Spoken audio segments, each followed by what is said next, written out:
Selamat bertemu kembali bersama dengan channel Agus Berbagi. Kesempatan ini kita akan belajar dan membahas tentang struktur daun. Pada pertemuan-pertemuan yang lalu kita sudah membahas tentang struktur jaringan, baik jaringan meristem maupun jaringan yang sudah tua atau biasa disebut jaringan tetap atau jaringan permanen.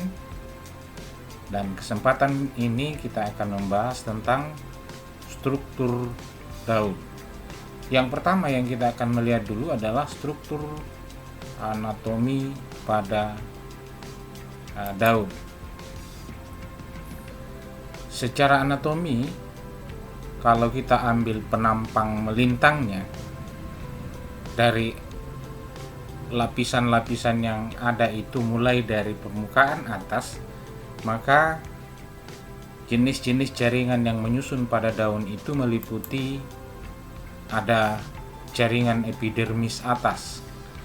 Mengapa dikatakan epidermis atas? Artinya jaringan yang epidermis yang terdapat pada permukaan atas daun. Pada bagian daun ada permukaan atas dan ada permukaan bawah. Yang kedua adalah jaringan palisade. Jaringan palisade ini tidak lain yang kita kenal kemarin waktu kita membahas tentang jenis-jenis jaringan berdasarkan fungsinya, yaitu meristem palisade atau meristem asimilasi.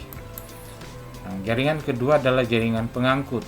Ini yang berfungsi sebagai jaringan vaskuler kemarin yang berperan mengangkut sistem pengangkutan pada tumbuhan, baik dari dalam tanah, dari akar menuju ke daun, atau dari daun menuju ke seluruh tumbuhan.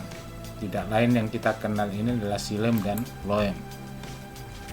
Epidermis bawah artinya apa? Epidermis atas dan epidermis bawah sebenarnya strukturnya sama, hanya letaknya yang berbeda. Ini di permukaan atas daun dan ini di permukaan bawah daun. Kemudian yang terakhir kita lihat pada epidermis bawah, kalau tumbuhan darat kita banyak menemukan stomata. Sementara kalau tumbuhan yang hidup di air, stomatanya banyak kita temukan di epidermis atas. Nah, baik, apa peranannya lapisan-lapisan itu dalam proses yang terjadi pada tumbuhan? Utamanya karena di daun ini suatu proses yang sangat penting pada daun adalah fotosintesis. Kita lihat lapisan-lapisannya. Secara anatomi akan kelihatan seperti ini. Ini yang epidermis atas. Kemudian satu lapis ini, karena ciri-ciri epidermis lapis sel seperti ini. Kemudian lapisan berikutnya ini adalah jaringan palisade. Jaringan palisade ini banyak mengandung klorofil. Tempat atau lapisan pada daun yang paling banyak mengandung klorofil atau zat hijau daun ada di jaringan palisade. Nah, makanya nanti salah satu fungsi utama dari jaringan ini adalah tempat berlangsungnya fotosintesis pada daun. Tetapi bukan berarti pada jaringan spon, meristem spon ini tidak ada, tapi jumlahnya jika dibandingkan dengan jaringan palisade ini itu lebih kecil dibandingkan itu.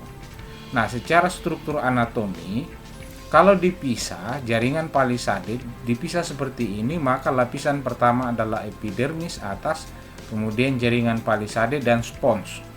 Kemudian permukaan bawah ada epidermis bawah ini, dan di epidermis bawah terdapat stomata atau mulut daun, tempat dilaluinya gas ketika terjadi pertukaran gas. Nah, ketika respirasi, karbon dioksida akan keluar, dan ketika fotosintesis, tumbuhan membutuhkan itu masuknya oksigen dan karbon dioksida melalui sini, melalui stomata. Itu fungsinya. Nah, Pak, jangan lupa bahwa pada bagian yang lain, yang biru dan warna merah muda ini, itu adalah jaringan angkut xilem dan phloem. Nah, pada tumbuhan juga itu ada yang xilem dan phloem yang berfungsi untuk sebagai jaringan pengangkut. Nah, ada buku yang menuliskan kalau jaringan palisade disatukan ini itu namanya mesofil daun. Jadi nanti dalam soal kalau misalnya diberikan gambar lalu dipisah seperti ini, Anda memilih palisade. Karena kenapa? Lebih tepat karena di jaringan palisade itu lebih banyak klorofilnya. Tetapi kalau tidak ada palisade, tidak ada spons, lalu ini disatukan menjadi mesofil, berarti itu yang kita pilih mesofil. Karena kalau palisade dan spons itu disatukan, namanya menjadi mesofil daun. Jadi mesofil daun itu sebenarnya tersusun atas jaringan palisade dan jaringan spons. Nah, ini struktur anatominya. Kalau kita perhatikan seperti ini, dari atas ke bawah. Nah, lapisan yang lain kalau kita perhatikan ini, kalau kita buka lalu kita tampakkan yang jaringan angkut. Kemudian kloroplasnya kita tunjukkan. Ternyata yang hitam-hitam ini, yang dilambangkan hitam ini kloroplas semua, atau biasa disebut hijau daun. Dan disinilah sebenarnya terjadi proses fotosintesis pada tumbuhan. Nah, jaringan angkutnya ini juga jelas. Jaringan angkutnya sangat jelas. Antara letak xilem dan floemnya jelas. Itu pada tumbuhan.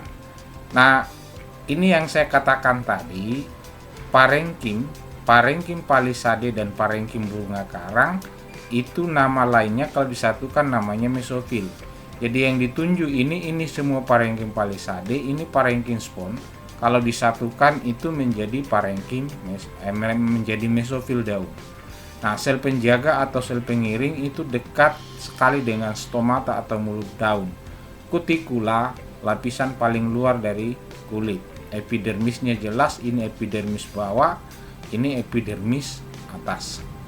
Nah, itu kalau kita ambil secara melintang lalu potongannya seperti ini.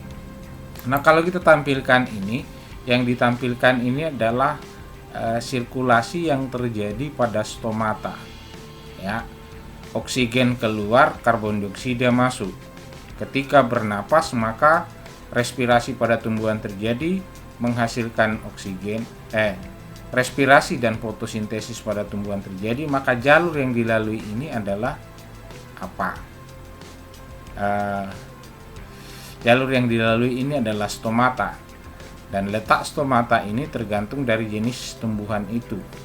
Tadi saya sudah katakan bahwa kalau dia tumbuhan darat, stomata lebih banyak ditemukan di permukaan bawah, sementara kalau dia tumbuhan air, stomata lebih banyak ditemukan di permukaan atas daun.